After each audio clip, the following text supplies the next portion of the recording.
ಬಾಂಗ್ಲಾಗುಡ್ಡದಲ್ಲಿ ಅಸ್ಥಿ ಪಂಜರದ ಹಲವು ಭಾಗಗಳು ಈಗ ಪತ್ತೆಯಾಗಿದೆ. ಅನಾಮಿಕ ತೋರಿಸಿದ ಜಾಗದಲ್ಲಿ ಅಸ್ಥಿ ಪಂಜರ ಈಗ ಪತ್ತೆಯಾಗಿದೆ. ಊಟಕ್ಕೂ ವಿರಾಮ ನೀಡದೆ ನಡೀತಾ ಇದೆ ಸತತವಾಗಿ ಆಪರೇಷನ್. ಬಾಂಗ್ಲಾಗುಡ್ಡದಲ್ಲಿ ಮತ್ತಷ್ಟು ಅಸ್ಥಿ ಪಂಜರಗಳಿರೋ ಸಾಧ್ಯತೆ ಇದೆ. ಹಾಗಾಗಿ ಊಟಕ್ಕೂ ಬ್ರೇಕ್ ನೀಡದೆ ಅಧಿಕಾರಿಗಳು ತೀವ್ರ ಶೋಧವನ್ನ ಮಾಡ್ತಾ ಇದ್ದಾರೆ. ಬಾಂಗ್ಲಾಗುಡ್ಡದಲ್ಲಿ ಮತ್ತಷ್ಟು ಅಸ್ಥಿ ಪಂಜರಗಳು ಸಿಗಬಹುದು ಅನ್ನುವಂತಹ ನಿಟ್ಟಿನಲ್ಲಿ ಶೋಧ ಕಾರ್ಯವನ್ನ ಮಾಡ್ತಿದ್ದಾರೆ. ಅಸ್ಥಿ ಪಂಜರಗಳಿಗಾಗಿ ಶೋಧ ಕಾರ್ಯ ಮುಂದುವರೆದಿದೆ. ಸ್ಥಳಕ್ಕೆ 2 ಮೂಟೆ ಉಪ್ಪನ್ನ ತರಿಸ್ಕೊಂಡಿದ್ದಾರೆ ಅಧಿಕಾರಿಗಳು. ಯಾಕಂದ್ರೆ ಕೊಳೆತ ಸ್ಥಿತಿಯಲ್ಲಿರುವಂತಹ ಆ ಅಸ್ಥಿ ಪಂಜರಗಳು, ಅದರಲ್ಲೂ ಕೂಡ ಆ ಅಸ್ಥಿ ಪಂಜರಗಳು ಸಿಕ್ಕಲ್ಲಿ ಅದನ್ನ FSLಗೆ ರವಾನೆ ಮಾಡಲಾಗುತ್ತೆ. ಹಾಗಾಗಿ ಏನು ಹೆಚ್ಚು ಕಮ್ಮಿ ಆಗಬಾರದು ಅನ್ನುವಂತಹ ನಿಟ್ಟಿನಲ್ಲಿ 3 ಮೂಟೆ ಉಪ್ಪನ್ನ ಕೂಡ ತರಿಸ್ಕೊಂಡಿದ್ದಾರೆ ಅಧಿಕಾರಿಗಳು. ಅಂಡ್ ಮೋರ್ ಓವರ್, ಈಗ ಅನಾಮಿಕನ ನಡೆಯ ಬಗ್ಗೆ ಸಾಕಷ್ಟು ಕುತೂಹಲ ಇದೆ.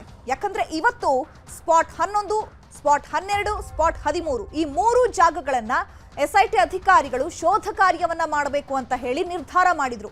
ಬಟ್ ಕೊನೆ ಮೂಮೆಂಟ್ ನಲ್ಲಿ ಅನಾಮಿಕ ಈಗ 11ನೇ ಸ್ಪಾಟ್ ಬಗ್ಗೆ ಅನುಮಾನವನ್ನ ವ್ಯಕ್ತಪಡಿಸಿ ಈಗ ಬಾಂಗ್ಲಾಗುಡ್ಡದಲ್ಲಿ ಶೋಧ ಕಾರ್ಯವನ್ನ ಮಾಡೋದಕ್ಕೆ ಹೇಳಿದ್ದಾನೆ.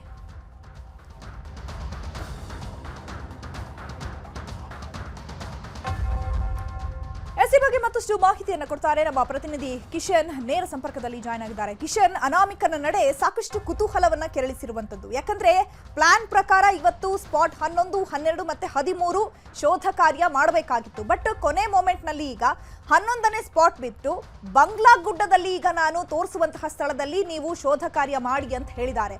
ಈಗ ಶೋಧ ಕಾರ್ಯ ಮಾಡ್ತಾ ಇದ್ದಂತಹ ಸಂದರ್ಭದಲ್ಲಿ ಅಸ್ಥಿ ಪಂಜರದ ಕೆಲವು ಭಾಗಗಳು ಸಿಕ್ಕಿದೆ ಅನ್ನುವಂತಹ ಮಾಹಿತಿ ಸಿಗ್ತಾ ಇದೆ.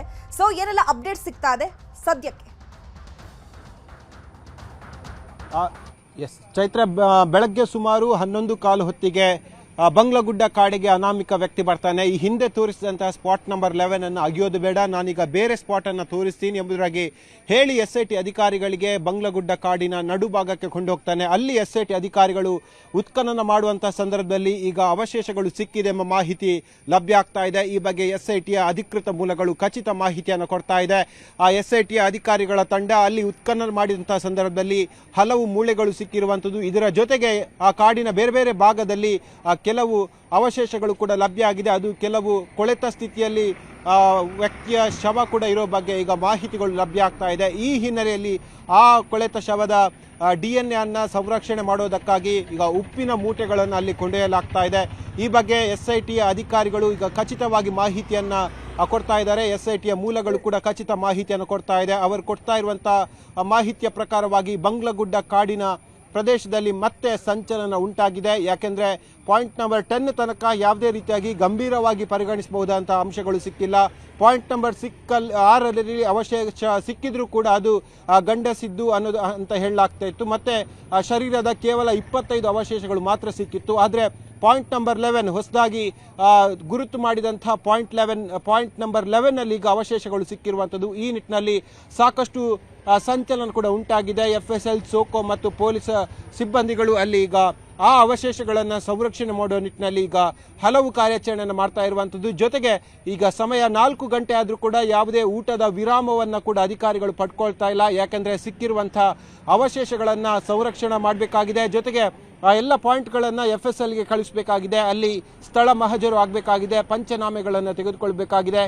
ಬಾಂಗ್ಲಾಗುಡ್ಡ ಕಾಡಿನ ನಡು ಭಾಗದಲ್ಲಿ ಇದೀಗ ಅವಶೇಷಗಳು ಸಿಕ್ಕಿರುವಂಥ ಕಾರಣಕ್ಕಾಗಿ ಅತ್ಯಂತ ಕ್ಷಿಪ್ರಗತಿಯಲ್ಲಿ ಸ್ಥಳ ಮಹಜರು ಪ್ರಕ್ರಿಯೆಯನ್ನು ಮಾಡೋಕೆ SIT ತೀರ್ಮಾನ ಮಾಡಿದಂತಾಗಿದೆ. ಯಾಕೆಂದರೆ ಸಂಜೆ ಸುಮಾರು 5 ಗಂಟೆ ನಂತರವಾಗಿ ಕಾಡಿನ ಒಳಭಾಗದಲ್ಲಿ ದಟ್ಟವಾದ ಕತ್ತಲು ಆವರಿಸುತ್ತೆ. ಈ ಕತ್ತಲು ಆಗುವ ಮುನ್ನ ಈ ಪಂಚನಾಮ ಪ್ರಕ್ರಿಯೆಗಳನ್ನು ಮಾಡಬೇಕಂತೇಳಿ ಅಧಿಕಾರಿಗಳ ಸೂಚನೆ ಹಿನ್ನೆಲೆಯಲ್ಲಿ ಈಗ AC ಸ್ಟೆಲ್ಲಾ ವರ್ಗೀಸ್ ಆಗಿರ್ಬೋದು, SP ಜಿತೇಂದ್ರ ಕುಮಾರ್ ದಯಾಮ್ ಆಗಿರ್ಬೋದು, ಬೇರೆ ಬೇರೆ ಅಧಿಕಾರಿಗಳು ಈಗ ಸ್ಥಳದಲ್ಲಿ ಇರುವಂಥದ್ದು. ಈ ನಿಟ್ಟಿನಲ್ಲಿ ದೊಡ್ಡ ಪ್ರಮಾಣದ ಒಂದು ಸಂಚಲನ ಮತ್ತು ದೊಡ್ಡ ಪ್ರಮಾಣದಲ್ಲಿ ಈಗ ಬಾಂಗ್ಲಾಗುಡ್ಡ ಕಾಡಿನಲ್ಲಿ ಕಾರ್ಯಾಚರಣೆ ಆಗ್ತಾ ಇರುವಂಥದ್ದು. ಯಾಕೆಂದರೆ ಪಾಯಿಂಟ್ ನಂಬರ್ 9, 10 ಅದು ಬಹಳಷ್ಟು ನಿರೀಕ್ಷೆ ಆಗಿತ್ತು. ಅನಾಮಿಕ ವ್ಯಕ್ತಿ ಆತನ ಲಾಯರ್ಸ್ಗಳ ಬಳಿ ಒಂದು ಮಾಹಿತಿಯನ್ನು ಕೊಟ್ಟಿದ್ದ. ಯಾವುದೇ ಜಾಗ ಮಿಸ್ ಆದರೂ ಕೂಡ ಪಾಯಿಂಟ್ ನಂಬರ್ 9 ಮತ್ತು ಪಾಯಿಂಟ್ ನಂಬರ್ 10 ಮಿಸ್ ಆಗೋಕ್ಕೆ ಸಾಧ್ಯವೇ ಇಲ್ಲ ಎಂಬುದಾಗಿ ಹೇಳಿದ್ದ. ಇವತ್ತು ಪಾಯಿಂಟ್ ನಂಬರ್ 11 ಆತ ಬರುವಂಥ ಸಂದರ್ಭದಲ್ಲಿ ಸಾಕಷ್ಟು ಗೊಂದಲದಲ್ಲಿದ್ದಂತೆ ಕಾಣಿಸ್ತಾ ಇತ್ತು. ಆತನ ಚಹರೆಯನ್ನು ನೋಡಬೇಕಾದ್ರೆ, ಆತನ ನಡವಳಿಕೆಯನ್ನು ನೋಡಬೇಕಾದ್ರೆ ಪಾಯಿಂಟ್ ನಂಬರ್ 11ನಲ್ಲಿ ಕೂಡ ಆತನಿಗೆ ಗೊಂದಲ ಇರೋ ಬಗ್ಗೆ ಸ್ಪಷ್ಟವಾಗಿ ಗೋಚರ ಆಗ್ತಾ ಇತ್ತು. ಆದರೆ ಯಾವಾಗ ಆತ ಪಾಯಿಂಟ್ ನಂಬರ್ 11ಗೆ ರೀಚ್ ಆಗ್ತಾನೋ ಅವಾಗ ಅಧಿಕಾರಿಗಳ ಬಳಿ ಹೇಳ್ತಾ ಇರುವಂಥದ್ದು, ಆತ ನಾವು ಬಂಗ್ಲಗುಡ್ಡ ಕಾಡಿನ ಸ್ವಲ್ಪ ಮೇಲ್ಭಾಗದಲ್ಲಿ ಒಂದು ಗುರುತು ಮಾಡುವ ಆ ಭಾಗದಲ್ಲಿ 100% ಆಗಿ ಕಳೆಬರ ಇದ್ದೇ ಇರುತ್ತೆ ಎಂಬ ಮಾಹಿತಿಯನ್ನು ಕೊಟ್ಟಿದ್ದ. ಹಾಗಾಗಿ ಆ ಕಾರ್ಮಿಕರ ತಂಡ, ಸುಮಾರು 15ಕ್ಕೂ ಹೆಚ್ಚು ಕಾರ್ಮಿಕರ ತಂಡ ನಿರಂತರವಾಗಿ 2 ಗಂಟೆಗಳ ಕಾಲ ಉತ್ಖನನ ಮಾಡಿದಾಗ ಇದೀಗ ಅವಶೇಷಗಳು ಸಿಕ್ಕಿರುವಂಥದ್ದು. ಆ ಅವಶೇಷಗಳನ್ನು FSL ಈಗ ಸ್ಯಾಂಪಲ್ಗೆ ಕಳಿಸೋಕೆ ಎಲ್ಲ ರೀತಿಯ ಸಿದ್ಧತೆಗಳನ್ನು ಮಾಡಿಕೊಂಡಿದೆ. ಇನ್ನೇನು ಕೆಲವೇ ಕ್ಷಣಗಳಲ್ಲಿ ಗುಡ್ಡದಿಂದ ಕೆಳಭಾಗಕ್ಕೆ ಅಧಿಕಾರಿಗಳ ತಂಡ ಬರುವಂಥ ಸಾಧ್ಯತೆಗಳು ಇರುವಂಥದ್ದು. ಚೈತ್ರ. ಕಿಶನ್, ಈಗ 11ನೇ ಸ್ಪಾಟ್ ಇಂದ ಈಗ ಬಂಗ್ಲಾ ಗುಡ್ಡದ ಒಂದು ಸ್ಪಾಟ್ ಇದೆಯಲ್ಲ, ಸೊ ಅಲ್ಲಿಗೆ ಸುಮಾರು ಎಷ್ಟು ದೂರ ಆಗ್ಬೋದು? ಅಂಡ್ ಮೋರ್ ಓವರ್ ಆತ ತುಂಬಾ ಕಾನ್ಫಿಡೆಂಟ್ ಆಗಿದ್ದ, 9, 10, 11 ಸ್ಪಾಟ್ನಲ್ಲಿ ನಾನು ಅದನ್ನ ಹೂತಿದ್ದೀನಿ ದೇಹವನ್ನ ಅಂತ ಹೇಳಿ ಕಾನ್ಫಿಡೆಂಟ್ ಆಗಿದ್ದ. ಬಟ್ ಕೊನೆ ಕ್ಷಣದಲ್ಲಿ ಆತನ ನಿರ್ಧಾರವನ್ನ ಆತ ಯಾಕೆ ಚೇಂಜ್ ಮಾಡ್ದ? ಆತನಿಗೆ ಏನಾದರೂ ಪ್ರೆಷರ್ ಇದೆಯಾ, ಅಥವಾ 11 ಸ್ಪಾಟಲ್ಲಿ ಶೋಧ ಮಾಡಿದಂತಹ ಸಂದರ್ಭದಲ್ಲಿ ಯಾವುದೇ ಮೂಳೆಗಳು ಪತ್ತೆ ಆಗಲಿಲ್ಲ ಅಂತ ಅನ್ನುವಂಥದ್ದು ಸೆಲ್ಫ್ ಕಾನ್ಫಿಡೆನ್ಸ್, ನಾನು ಅವನಿಗೆ ಕಮ್ಮಿ ಆಗುವಂತಹ ನಿರೀಕ್ಷೆಯಲ್ಲಿ ಏನಾದರೂ ಆತ ಆ ನಿರ್ಧಾರವನ್ನು ತೆಗೆದುಕೊಂಡಿದ್ದಾನ? ಆ ಚೈತ್ರ, ಅನಾಮಿಕ ವ್ಯಕ್ತಿಯ ನಿರ್ಧಾರದ ಒಳವರ್ಮ ಅದು ಬಹಳಷ್ಟು ಕುತೂಹಲವಾಗಿರುವಂಥದ್ದು. ಯಾಕೆಂದರೆ ಸ್ಪಾಟ್ ನಂಬರ್ 9, 10 ಯಾವುದೇ ಕಳೆಬರದ ಅಂಶಗಳು ಸಿಗದಂಥ ಸಂದರ್ಭದಲ್ಲಿ ಪಾಯಿಂಟ್ ನಂಬರ್ 11 ಮತ್ತು 12 ಬಹಳಷ್ಟು ನಿರೀಕ್ಷೆಯನ್ನು ಹುಟ್ಟಿಸಿತ್ತು. ಯಾಕೆಂದರೆ ಪಾಯಿಂಟ್ ನಂಬರ್ 13ನಲ್ಲಿ ಈಗಾಗಲೇ ಮಣ್ಣನ್ನು ಹಾಕಿರುವಂಥದ್ದು ಮತ್ತು ಅಲ್ಲಿ ಸಾಕಷ್ಟು ಕಾಮಗಾರಿಗಳು ಆ ಭಾಗದಲ್ಲಿ ಆಗಿದೆ. ಹಾಗಾಗಿ ಸ್ಪಾಟ್ ನಂಬರ್ 11 ಮತ್ತು 12 ಈ ಪ್ರಕರಣಕ್ಕೆ ನಿರ್ಣಾಯಕ ಅಂಶವನ್ನು ತೋರಿಸಿತ್ತು. ನಾನು ನಿಮಗೆ ಮತ್ತೆ ಆ ಕಾಡಿನ ಭಾಗವನ್ನು ತೋರಿಸ್ತಾ ಇದ್ದೀನಿ. ನನ್ನ ಬಲಭಾಗದಲ್ಲಿ ಕಾಣ್ತಾ ಇದ್ದೀರಿ, ಇದೇ ಬಂಗ್ಲಗುಡ್ಡ ಭಾಗ. ಸುಮಾರು ಪಾಯಿಂಟ್ ನಂಬರ್ 11ಇಂದ ಆ ಸ್ಪಾಟಿಗೆ ನಮಗೆ ಸುತ್ತಳತೆ ಎಷ್ಟು ಇದೆ ಅನ್ನೋದು ನಿಖರವಾಗಿ ಗೋಚರ ಆಗೋದಿಲ್ಲ. ಯಾಕೆಂದರೆ ಅದು ಕಣ್ಣಿಗೆ ಕಾಣದಷ್ಟು ದೂರ ಇರುವಂಥದ್ದು ಮತ್ತು ಆ ಕಾಡು ದಟ್ಟವಾಗಿ ಬೆಳೆದಂಥ ಕಾರಣಕ್ಕಾಗಿ ಅವರ ನಿಖರವಾದ ಗುರುತು ಯಾವುದು ಅನ್ನೋದು ಹೇಳೋಕ್ಕೆ ಅಸಾಧ್ಯ. ಆದರೆ ಸದ್ಯಕ್ಕೆ ಸಿಕ್ಕಿರುವಂಥ ಮಾಹಿತಿ ಪ್ರಕಾರವಾಗಿ ಪಾಯಿಂಟ್ ನಂಬರ್ 11 ಅಂದರೆ ಈ ಹಿಂದೆ ಗುರುತು ಮಾಡಿರುವಂಥ ಪಾಯಿಂಟಿಗೂ ಮತ್ತು ಈಗ ಹೊಸದಾಗಿ ಆತ ತೋರಿಸಿದಂಥ ಪಾಯಿಂಟಿಗೂ ಸುಮಾರು 50ರಿಂದ 60 ಮೀಟರ್ ವಿಸ್ತೀರ್ಣವಿರುವ ಬಗ್ಗೆ ಸಾಧ್ಯತೆಗಳು ಕೂಡ ಇದೆ. ಮತ್ತು ಇದರ ಜೊತೆಗೆ ಆತನ ಬದಲಾದ ನಿರ್ಧಾರಗಳು ಹಲವು ಆಯಾಮಗಳನ್ನು ಸೃಷ್ಟಿ ಮಾಡ್ತಾ ಇದೆ. ಹಲವು ಜನ ಇದನ್ನು ಬೇರೆ ಬೇರೆ ರೀತಿಯಾಗಿ ವಿಮರ್ಶೆ ಮಾಡ್ತಾ ಇದ್ದಾರೆ. ಯಾಕೆಂದರೆ ಸ್ಥಳೀಯರು ಹೇಳ್ತಾ ಇರುವಂಥ ಮಾಹಿತಿ ಪ್ರಕಾರವಾಗಿ ಇಲ್ಲಿ ಆತ್ಮಹತ್ಯೆ ಮಾಡಿಕೊಳ್ಳೋರು ನೇರವಾಗಿ ಬಂಗ್ಲಗುಡ್ಡ ಕಾಡಿನ ಈ ಭಾಗಕ್ಕೆ ಬಂದು ಆತ್ಮಹತ್ಯೆ ಮಾಡಿಕೊಳ್ತಾ ಇದ್ರು. ಯಾಕೆಂದರೆ ಈ ಹಿಂದೆ ಸ್ಥಳೀಯರು ಕಟ್ಟಿಗೆ ಮುಂತಾದ ಕಾರ್ಯಕ್ಕಾಗಿ ಈ ಬಂಗ್ಲಗುಡ್ಡ ಗಾಡಿಗೆ ಹೋದಂಥ ಸಂದರ್ಭದಲ್ಲಿ ಹಲವು ಮೂಳೆಗಳನ್ನು ಕಂಡಿದ್ದಾರೆ, ಹಲವು ಅವಶೇಷಗಳನ್ನು ಕೂಡ ಕಂಡಿದ್ದಾರೆ. ಹಾಗಾಗಿ ಇದೇ ಒಂದು ಟೆಕ್ನಿಕನ್ನು ಉಪಯೋಗಿಸಿಕೊಂಡು ಅನಾಮಿಕ ವ್ಯಕ್ತಿ SIT ತಂಡವನ್ನು ಮೇಲ್ಭಾಗಕ್ಕೆ ಕೊಂಡೋದ್ನ ಎಂಬ ಪ್ರಶ್ನೆಗಳು ಕೂಡ ಬರುತ್ತೆ. ಆದರೆ ಈ ಸಂದರ್ಭದಲ್ಲಿ ಅದು ಯಾವುದು ಸುಳ್ಳು ಯಾವುದು ಸತ್ಯ ಅಂತ ಹೇಳೋಕ್ಕೆ ಸಾಧ್ಯ ಇಲ್ಲ. ಜೊತೆಗೆ SIT ತಂಡ ಉತ್ಖನನ ಮಾಡಿದಂಥ ಸಂದರ್ಭದಲ್ಲಿ ಮೂಳೆಗಳು ಸಿಕ್ಕಿದಂಥ ಕಾರಣಕ್ಕಾಗಿ ಬಹಳ ಮೇಜರ್ ರೋಲನ್ನು ಈ ಪ್ರಕರಣ ಕಂಡುಕೊಳ್ತಾ ಇದೆ. ಯಾಕೆಂದರೆ ಸ್ಪಾಟ್ ನಂಬರ್ 6ರಲ್ಲಿ ಸಿಕ್ಕಂಥ ಅವಶೇಷಗಳು ಅದು ಕೇವಲ 25 ಮತ್ತು ಅದು ಗಂಡಸಿದ್ದು ಅನ್ನೋದನ್ನು ಮೇಲ್ನೋಟಕ್ಕೆ FSL ಅಧಿಕಾರಿಗಳು ಆ ಮೂಳೆಯನ್ನು ನೋಡಿ ಸ್ಪಷ್ಟಪಡಿಸಿದ್ರು. ಆದರೆ ಸ್ಪಾಟ್ ನಂಬರ್ 11 ಅಂದರೆ ಹೊಸದಾಗಿ ಗುರುತಿಸುವಂಥ ಸ್ಪಾಟ್ ನಂಬರ್ 11ನಲ್ಲಿ ಅವಶೇಷಗಳು ಸಿಕ್ಕಿರೋದು ಬಹಳಷ್ಟು ದೊಡ್ಡ ಮಟ್ಟಿನ ಸಂಚಲನಕ್ಕೆ ಕಾರಣ ಆಗಿದೆ. ಈ ಪ್ರಕರಣದ ತನಿಖೆ ಮತ್ತಷ್ಟು ಒಂದು ಹೆಜ್ಜೆ ಹೆಚ್ಚಾಗಿ ಹೋಗಿದೆ ಅಂತ ಹೇಳಿದರೆ ತಪ್ಪಾಗಲಿಕ್ಕಿಲ್ಲ. ಯಾಕೆಂದರೆ ಸಾಕಷ್ಟು ಜನ ಹಲವು ಮಾತುಗಳನ್ನು ಆಡ್ತಾ ಇದ್ರು. ಸ್ಪಾಟ್ ನಂಬರ್ 11 ಮತ್ತು 12ಅಲ್ಲಿ ಯಾವುದೇ ಕಳೆಬರದ ಅಂಶಗಳು ಸಿಗದೆ ಹೋದರೆ ಅನಾಮಿಕ ವ್ಯಕ್ತಿ ಸುಳ್ಳು ಹೇಳ್ತಾ ಇದ್ದಾನೆ, ಇದರ ಹಿಂದೆ ದೊಡ್ಡದಾದ ಷಡ್ಯಂತ್ರ ಇದೆ ಎಂಬ ಮಾಹಿತಿಗಳನ್ನು ಹೇಳ್ತಾ ಇದ್ರು. ಇದರ ಜೊತೆಗೆ ಅನಾಮಿಕ ವ್ಯಕ್ತಿಯ ಪರವಾದಂತಹ ವಕೀಲರು ಕೂಡ SITಗೆ ಒಂದು ಮನವಿಯನ್ನು ಮಾಡಿದ್ರು. GPR ಸಿಸ್ಟಮ್ ಮೂಲಕವಾಗಿ ಉತ್ಖನನ ಮಾಡಬೇಕು. ಯಾಕೆಂದರೆ 30 ವರ್ಷಗಳ ಹಿಂದೆ ಮಾಡಿದ್ದಾನೆ ಎನ್ನಲಾದಂಥ ಪ್ರಕರಣ. ಇದು ಕಾರಣಕ್ಕಾಗಿ ಸಾಕಷ್ಟು ಭೌಗೋಳಿಕ ಬದಲಾವಣೆ ಆಗಿರುತ್ತೆ, ಹಲವು ಗಿಡಗಂಟಿಗಳು ಬೆಳೆದಿರುತ್ತೆ, ಮರಗಳು ದೊಡ್ಡದಾಗಿರುತ್ತೆ. ಹಾಗಾಗಿ ಅನಾಮಿಕ ವ್ಯಕ್ತಿ ಕರೆಕ್ಟಾಗಿ ನಿರ್ದಿಷ್ಟವಾಗಿ ಆ ಜಾಗವನ್ನು ಗುರುತಿಸೋಕೆ ಅಸಾಧ್ಯವಾಗಬಹುದು. ಈ ನಿಟ್ಟಿನಲ್ಲಿ GPR ಸಿಸ್ಟಮನ್ನು ಬಳಸಬೇಕು ಎಂಬ ಮನವಿಯನ್ನು SITಗೆ ಮಾಡಿತ್ತು. ಆದರೆ SIT ತಂಡ ಇವತ್ತು ಈ ಹಿಂದೆ ಮಾಡಿದಂಥ 10 ಸ್ಪಾಟ್ಗಳಲ್ಲಿ ಯಾವ ರೀತಿಯ ಪ್ರಕ್ರಿಯೆಯನ್ನು ಮಾಡಿತ್ತು ಅದೇ ಪ್ರಕ್ರಿಯೆಯನ್ನು ಇವತ್ತು ಕೂಡ ಮುಂದುವರಿಸಿತ್ತು. ಆದರೆ ಕಡೆ ಕ್ಷಣದ ಬದಲಾವಣೆ ಹೊರತಾಗಿ ಹೊಸದಾಗಿ ಸ್ಪಾಟ್ ನಂಬರ್ 11 ಗುರುತು ಮಾಡಲಾಗಿತ್ತು. ಸುಮಾರು ಬೆಳಗ್ಗೆ 11:30ಯಿಂದ ಸಂಜೆ ಸುಮಾರು 3:30 ಗಂಟೆಗೆ ತನಕ ಈಗ ಡಿಗ್ಗಿಂಗ್ ಪ್ರಕ್ರಿಯೆ ಆಗಿರುವಂಥದ್ದು. ಈಗ ಸಿಕ್ಕಿರುವಂಥ ಮಾಹಿತಿ ಪ್ರಕಾರವಾಗಿ ಹಲವು ಅವಶೇಷಗಳು ಸಿಕ್ಕಿದೆ ಅಂತ ಹೇಳಲಾಗ್ತಾ ಇದೆ. FSL ಅಧಿಕಾರಿಗಳು ಅದನ್ನು ಸಂರಕ್ಷಣೆ ಮಾಡುವಂಥ ನಿಟ್ಟಿನಲ್ಲಿ ಸಾಕಷ್ಟು ಕೆಲಸವನ್ನು ಕೂಡ ಮಾಡ್ತಾ ಇದ್ದಾರೆ. ಇದರ ಜೊತೆಗೆ ಸುಮಾರು 4 ಮಂದಿ ಶಸ್ತ್ರಸಹಿತ ಸಿಬ್ಬಂದಿ ಕೂಡ ಅಲ್ಲಿ ಭದ್ರತೆಗಾಗಿ ಹೋಗ್ತಾ ಇರುವಂಥದ್ದು. ಹಾಗಾಗಿ ನಿರ್ದಿಷ್ಟವಾಗಿ ಯಾವ ಪ್ರಮಾಣದಲ್ಲಿ ಕಳೆಬರಗಳು ಸಿಕ್ಕಿದೆ, ಯಾರದ್ದು ಮತ್ತು ಯಾವ ಸ್ವರೂಪದಲ್ಲಿ ಇತ್ತು ಅನ್ನೋದು ಸದ್ಯಕ್ಕೆ ಖಚಿತವಾದ ಮಾಹಿತಿಗಳು ಲಭ್ಯ ಆಗ್ತಾ ಇಲ್ಲ. ಆದರೆ SIT ಕೊಡ್ತಾ ಇರುವಂತಹ ಮೂಲಗಳ ಮಾಹಿತಿ ಪ್ರಕಾರವಾಗಿ ಅಲ್ಲಿ ಉತ್ಖನನ ಮಾಡಿದಾಗ ಕಳೆಬರದ ಅಂಶಗಳು ಸಿಕ್ಕಿದೆ ಅಂತ ಹೇಳಲಾಗ್ತಾ ಇದ್ದಾರೆ. ಇದರ ಸತ್ಯಾಸತ್ಯತೆ ಅಧಿಕಾರಿಗಳ ತಂಡ ಗುಡ್ಡದ ಮೇಲ್ಭಾಗದಿಂದ ಕೆಳಗೆ ಬಂದಾಗ ತಿಳಿದು ಬರುತ್ತೆ. ಚೈತ್ರ. ಕಿಶನ್, ಈಗ ಬಂಗ್ಲಾ ಗುಡ್ಡದ ಒಂದು ಭಾಗದಲ್ಲಿ ಈಗ ಅಧಿಕಾರಿಗಳು ಉತ್ಖನನ ಕಾರ್ಯವನ್ನ ಮಾಡ್ತಾ ಇದ್ದಾರೆ. ಅದನ್ನ ಹೊರತುಪಡಿಸಿದ್ರೆ ಈಗ ಅನಾಮಿಕ ಬಂಗ್ಲಾ ಗುಡ್ಡದ ಭಾಗದಲ್ಲೇ ಇನ್ನೆಷ್ಟು ಸ್ಪಾಟ್ಗಳನ್ನ ಗುರುತು ಮಾಡಿದ್ದಾನೆ. ಅಂಡ್ ಮೋರ್ ಓವರ್ ಇವಾಗ ಕಳೆ ಬರಹ ಸಿಕ್ಕಿದೆಯಲ್ಲ ಅಥವಾ ಬೇರೆ ಬೇರೆ ಭಾಗಗಳು ಸಿಕ್ಕಿದೆಯಲ್ಲ, ಸೊ ಆ ಒಂದು ಭಾಗಗಳು ಯಾವ್ದು ಅಥವಾ ಅದು ಪುರುಷನದ್ದ ಅಥವಾ ಮಹಿಳೆಯದ್ದ ಅಥವಾ ಯಾವ್ದಾದ್ರೂ ಮಕ್ಕಳದ ಅಥವಾ ಪ್ರಾಣಿಗಳದ್ದ ಅನ್ನುವಂಥದ್ದು ಇನ್ನು ಕ್ಲಾರಿಟಿ ಇಲ್ಲ. ಬಟ್ ಇದಾದ ಬಳಿಕ ಅವನು ಎಷ್ಟು ಸ್ಪಾಟ್ಗಳನ್ನ ಈಗ ಗುರುತು ಮಾಡಿದ್ದಾನೆ ಬಂಗ್ಲಾ ಭಾಗದಲ್ಲೇ, ಅಂಡ್ ಮೋರ್ ಓವರ್ ಆತ ಎಷ್ಟು ಕಾನ್ಫಿಡೆಂಟ್ ಆಗಿದ್ದಾನೆ ಈಗ?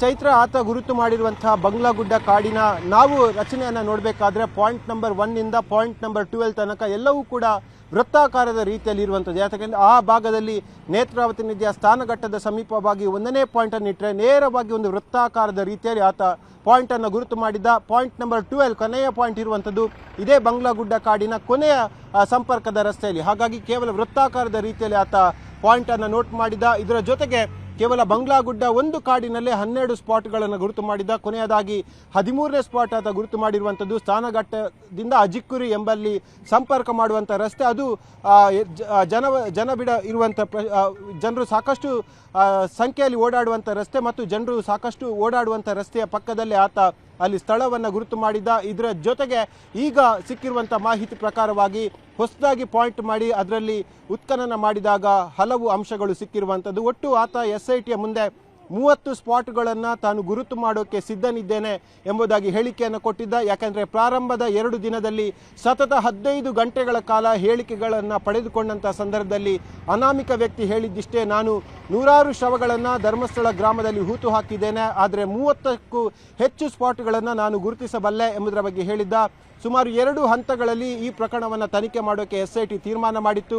1ನೇ ಹಂತದಲ್ಲಿ ಸುಮಾರು 15 ಸ್ಪಾಟ್ಗಳನ್ನು ಗುರುತು ಮಾಡುವುದು, 2ನೇ ಹಂತದಲ್ಲಿ ಮತ್ತೆ 15 ಸ್ಪಾಟ್ಗಳನ್ನು ಗುರುತು ಮಾಡಿ ಉತ್ಖನನ ಮಾಡುವುದಾಗಿತ್ತು. ಆದರೆ ಸ್ಥಳ ಮಹಜರ್ನ ಸಂದರ್ಭದಲ್ಲಿ ಸಂಜೆಯ ವೇಳೆಗೆ 13ನೇ ಸ್ಪಾಟ್ ಆದಂಥ ಸಂದರ್ಭದಲ್ಲಿ ಮಳೆ ಬಂದಂಥ ಕಾರಣಕ್ಕಾಗಿ ಕೇವಲ 13ನೇ ಸ್ಪಾಟನ್ನು ಒಂದು ಹಂತದಲ್ಲಿ ಗುರುತು ಮಾಡಲಾಗಿತ್ತು. 13ನೇ ಸ್ಪಾಟ್ಗಳ ಪೈಕಿ ಈಗ 11ನೇ ಸ್ಪಾಟ್ನ ಉತ್ಖನನ ಪೂರ್ಣವಾಗಿದೆ. ಸದ್ಯಕ್ಕೆ ಸಿಕ್ಕಿರುವಂಥ ಮಾಹಿತಿ ಪ್ರಕಾರವಾಗಿ 6 ಮತ್ತು 11ರಲ್ಲಿ ಕಳೆಬರದ ಅಂಶ ಸಿಕ್ಕಿದೆ ಅಂತ ಹೇಳಲಾಗ್ತಾ ಇದೆ. 13ನೇ ಸ್ಪಾಟ್ ಬಳಿಕ 2ನೇ ಹಂತದ ತನಿಖೆಯನ್ನು SIT ಮುಂದುವರಿಸುವಂತಹ ಸಾಧ್ಯತೆಗಳು ಈಗ ಸದ್ಯಕ್ಕೆ ಕಂಡು ಬರ್ತಾ ಇದೆ. ಚೈತ್ರ. ಕಿಶನ್, ಈಗ ಬಂಗ್ಲಾ ಗುಡ್ಡದ ಒಂದು ಭಾಗದಲ್ಲೇನೋ ಈಗ ಉತ್ಖನನ ಕಾರ್ಯ ನಡೀತಾ ಇದೆ. ಸೊ ಪೆಂಡಿಂಗ್ ಇದ್ದಿದ್ದು 11, 12 ಮತ್ತೆ 13 ಸ್ಪಾಟ್ಗಳು. ಇನ್ ಕೇಸ್ ಏನಾದರೂ ಆ ಬಂಗ್ಲಾ ಗುಡ್ಡದ ಬೇರೆ ಬೇರೆ ಭಾಗಗಳಲ್ಲೇ ಅಸ್ಥಿ ಪಂಜರಗಳು ಪತ್ತೆ ಆಯ್ತು ಅನ್ನುವಂತಹ ನಿಟ್ಟಿನಲ್ಲಿ ಈ 12, 13 ಭಾಗದಲ್ಲಿ ಉತ್ಖನನ ಕಾರ್ಯ ನಡೆಯುತ್ತಾ ಅಥವಾ ಅನಾಮಿಕ ಏನ್ ಹೇಳ್ತಾನೆ ಆ ಮಾತಿನ ಮೇಲೆ ಆ ಒಂದು ಡಿಗ್ಗಿಂಗ್ ಕಾರ್ಯಗಳು ನಡೆಯುತ್ತಾ ಹೇಗೆ? ಅಥವಾ 12 ಅಥವಾ 13 ಆ ಭಾಗವನ್ನ ಬಿಟ್ಟೇ ಬಿಡ್ತಾರ? ಇಲ್ಲ ಚೈತ್ರ, ಆತ ಗುರುತು ಮಾಡಿದಂಥ ಎಲ್ಲ ಪ್ರದೇಶಗಳ ಉತ್ಖನನ ಕಾರ್ಯ ನಡೆಯುತ್ತೆ. ಯಾಕೆಂದರೆ AC ಸ್ಟೆಲ್ಲಾ ವರ್ಗೀಸ್ ಅವರು ಕೊಟ್ಟಂಥ ಸ್ಪಷ್ಟ ಸೂಚನೆ ಪ್ರಕಾರವಾಗಿ ಆತ ತಿಳಿಸಿದಂಥ ಎಲ್ಲ ಜಾಗಗಳ ಗುರುತನ್ನು ಖಂಡಿತವಾಗ್ಲೂ ಡಿಗ್ ಮಾಡ್ತಾರೆ. ಯಾಕೆಂದರೆ ಪಾಯಿಂಟ್ ನಂಬರ್ 5 ತನಕ ಯಾವುದೇ ಅಂಶಗಳು ಸಿಗದಂಥ ಸಂದರ್ಭದಲ್ಲಿ ಅನಾಮಿಕ ವ್ಯಕ್ತಿ ಮತ್ತು ಆತನ ಪರವಾದಂಥ ವಕೀಲರು SITಗೆ ಒಂದು ಮನವಿ ಮಾಡಿದ್ರು, ನೇರವಾಗಿ ಸ್ಪಾಟ್ ನಂಬರ್ 9ಕ್ಕೆ ಹೋಗೋಣ ಅಂತೇಳಿ. ಆದರೆ AC ಸ್ಟೆಲ್ಲಾ ವರ್ಗೀಸ್ ಅವರು ಕೊಟ್ಟಂಥ ಸೂಚನೆ ಪ್ರಕಾರವಾಗಿ ಅದು ಹಂತ ಹಂತವಾಗಿ ಆಗ್ತಾ ಇದೆ. ಆದರೆ ಇವತ್ತು ದಿಢೀರಾಗಿ ಪಾಯಿಂಟ್ ನಂಬರ್ 11 ಬದಲಾವಣೆ ಮಾಡಿರೋ ಹಿಂದೆ ಸಾಕಷ್ಟು ಗೊಂದಲಗಳು ಕೂಡ ಇದೆ. ಯಾಕೆಂದರೆ AC ಅವರ ಸೂಚನೆ ಮೇರೆಗೆ ಇಂತಹ ಬದಲಾವಣೆಗಳು ಆಗ್ತಾ ಇದೆ. ಜೊತೆಗೆ ಪಾಯಿಂಟ್ ನಂಬರ್ 11 ಆತ ಬೇರೆ ಕಡೆ ತೋರಿಸಿದ್ದ. ಹಾಗಾಗಿ ಈ ಹಿಂದೆ ತೋರಿಸಿದಂಥ ಪಾಯಿಂಟ್ ನಂಬರ್ 11 ಮತ್ತೆ ಉತ್ಖನನ ಮಾಡ್ತಾರಾ ಇಲ್ವಾ ಎಂಬುದು ಬಹಳಷ್ಟು ದೊಡ್ಡ ಮಟ್ಟಿನ ಪ್ರಶ್ನೆ. ಜೊತೆಗೆ 12 ಮತ್ತು 13 ಕೂಡ ಉತ್ಖನನ ಮಾಡೋಕ್ಕೆ ಸಿದ್ಧವಾಗಿದೆ SIT ತಂಡ. ಇವತ್ತು ಆ 2 ಪಾಯಿಂಟ್ಗಳನ್ನು ಮುಟ್ಟೋದು ಬಹಳಷ್ಟು ಕಷ್ಟ ಅನಿಸುತ್ತೆ. ಯಾಕೆಂದರೆ ಬೆಳಗ್ಗೆ 11:30ರಿಂದ ಈ ಕ್ಷಣದವರೆಗೆ ಸತತವಾಗಿ ಬಂಗ್ಲಗುಡ್ಡ ಕಾಡಿನಲ್ಲಿ ಉತ್ಖನನ ಪ್ರಕ್ರಿಯೆ ಆಗ್ತಾ ಇರುವಂಥದ್ದು. ಇನ್ನು ಮುಂದೆ ಆಗುವಂಥ ಪ್ರೊಸೀಜರ್ ಅದು ಬಹಳಷ್ಟು ಸುದೀರ್ಘವಾಗಿ ನಡೆಯುವಂಥ ಪ್ರೊಸೀಜರ್. ಯಾಕೆಂದರೆ ಎಲ್ಲ ಕಣಕಣವನ್ನು FSL ಅವರು ಪರೀಕ್ಷೆ ಮಾಡಬೇಕಾಗತ್ತೆ, ಅದನ್ನು ಸಂಗ್ರಹ ಮಾಡಬೇಕಾಗತ್ತೆ, ಜೊತೆಗೆ ಸ್ಯಾಂಪಲ್ಗೆ ಕಳಿಸುವಂಥ ನಿಟ್ಟಿನಲ್ಲಿ ಅದನ್ನು ಭದ್ರವಾಗಿ ಒಂದು ಲಕೋಟೆಯಲ್ಲಿ ಹಾಕಬೇಕಾಗತ್ತೆ, ಜೊತೆಗೆ ಅಲ್ಲಿ ಸ್ಥಳ ಮಹಜರನ್ನು ಮಾಡಬೇಕಾಗತ್ತೆ, ಪಂಚನಾಮೆಯನ್ನು ಪಡ್ಕೊಳ್ಬೇಕಾಗತ್ತೆ, ಅಲ್ಲಿರುವಂಥ ಎಲ್ಲ ಸಿಬ್ಬಂದಿಗಳ ವಿವರಗಳನ್ನು ಕೂಡ ಪಡ್ಕೊಳ್ಬೇಕಾಗತ್ತೆ. ಇದು ಬಹಳಷ್ಟು ದೀರ್ಘವಾಗಿ ಆಗುವಂಥ ಪ್ರೊಸೀಜರ್ ಆಗಿ ಕಾರಣಕ್ಕಾಗಿ ಇವತ್ತು ಪಾಯಿಂಟ್ ನಂಬರ್ 11 ಅಂದರೆ ಹೊಸದಾಗಿ ಪಾಯಿಂಟ್ ಮಾಡಿರುವಂಥ ಪಾಯಿಂಟ್ ನಂಬರ್ 11 ಅನ್ನು ಉತ್ಖನನ ಮಾಡಿದ್ದಾರೆ. ನಾಳೆ ಪಾಯಿಂಟ್ ನಂಬರ್ 12 ಆಗುತ್ತೆ. ನಾಳೆ ಮತ್ತು ನಾಡಿದ್ದು ಈ 2 ದಿನಗಳಲ್ಲಿ ಉತ್ಖನನ ಪ್ರಕ್ರಿಯೆ ಆಗುವಂಥ ಸಾಧ್ಯತೆಗಳು ಕೂಡ ಇದೆ. ಮತ್ತೊಂದು ಕಡೆ ಆತ ಇವತ್ತು ತೋರಿಸಿದಂಥ ಹೊಸದಾಗಿ ತೋರಿಸಿದಂಥ ಪಾಯಿಂಟ್ನಲ್ಲಿ ಈಗ ಕಳೆಬರ ಸಿಕ್ಕಿದೆ. ಅದೇ ಕಾಡಿನಲ್ಲಿ ಬೇರೆ ಪ್ರದೇಶಗಳಿಗೆ ಆತನನ್ನು ಕರ್ಕೊಂಡು ಹೋಗ್ತಾರೆ ಅಥವಾ ಬೇರೆ ಹೊಸದಾಗಿ ಪಾಯಿಂಟ್ಗಳನ್ನು ತೋರಿಸ್ತಾರೆ ಎಂಬ ಪ್ರಶ್ನೆಗಳಿಗೆ ಸದ್ಯಕ್ಕೆ ಈಗ ಅಧಿಕೃತವಾಗಿ ಉತ್ತರ ಸಿಗ್ತಾ ಇಲ್ಲ. ಯಾಕೆಂದರೆ ಈಗ ಸಿಗ್ತಿರುವಂಥ ಮಾಹಿತಿ ಪ್ರಕಾರವಾಗಿ ಕೇವಲ ಪಾಯಿಂಟ್ ನಂಬರ್ 11ನಲ್ಲಿ ಆತ ಹೊಸದಾಗಿ ತೋರಿಸುವಂಥ ಪಾಯಿಂಟ್ ನಂಬರ್ 11ನಲ್ಲಿ ಕಳೆಬರದ ಅಂಶ ಸಿಕ್ಕಿದೆ. ಆದರೆ ಅದು ಯಾರ ಕಳೆಬರ, ಗಂಡಸದ್ದ, ಹೆಂಗಸಿದ್ದ, ಯಾವ ಸ್ವರೂಪದಲ್ಲಿತ್ತು ಎಂಬುದರ ಬಗ್ಗೆ ಖಚಿತವಾದ ಮಾಹಿತಿ ಲಭ್ಯ ಆಗ್ತಾ ಇಲ್ಲ. ಆದರೆ ಸಂಜೆಯ ವೇಳೆಗೆ ಈ ಬಗ್ಗೆ ಒಂದು ಸ್ಪಷ್ಟವಾದ ಚಿತ್ರಣ ಹೊರಬೀಳುವಂಥ ಸಾಧ್ಯತೆಗಳು ಕೂಡ ಇರುವಂಥದ್ದು. Chaitra, thank you Kishan. ಈ ಕ್ಷಣದ